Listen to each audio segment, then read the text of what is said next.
Gjykata kushtetuese ka vlerësuar të zgjatur qëndrimin e Sali Berishës për 333 ditë në masën e arrestit në shtëpi. Gjatë hetimit për dosjen Partizani, bën me dije burimet për Ora News. Vendimi i zbardhur pritet që të zbuloj më shumë mbi argumentet e kushtetueses.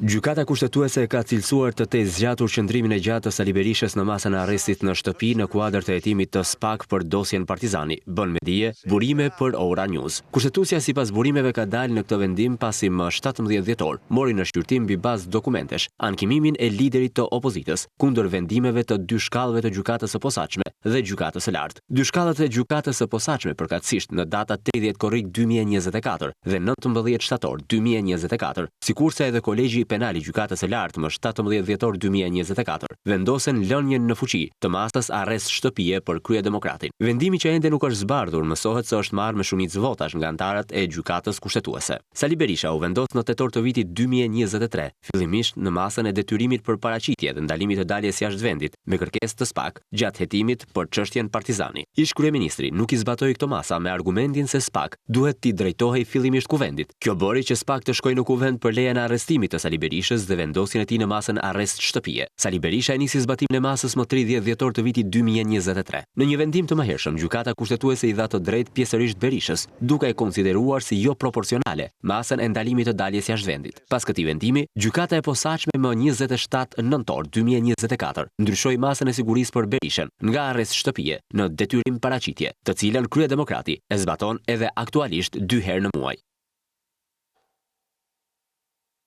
Gjykata kushtetuese ka zbardhur vendimin lidhur me masën e arrestit në shtëpi të vendosur ndaj ish kryeministrit Sali Berisha, të cilin e konsideron si të zgjatur.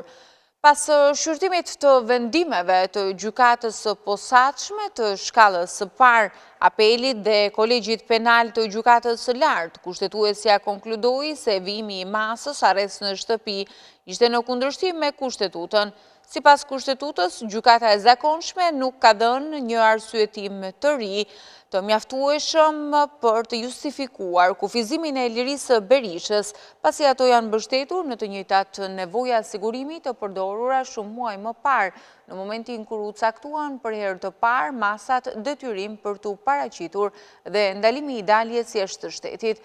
Gjykata ka theksuar se sipas jurisprudencës së Gjykatës Evropiane të drejtave të njerëzit, vimi një mase kufizuese të lirisë kërkon arsyetim të ri dhe rrethana konkrete, të cilat nuk rezultonin në vendimet në fjalë, po ashtu mos zbatimi një mase më të lehtë si detyrimi për të paraqitur nuk mjafton për të justifikuar një masë më të rëndë për një periudhë të gjatë.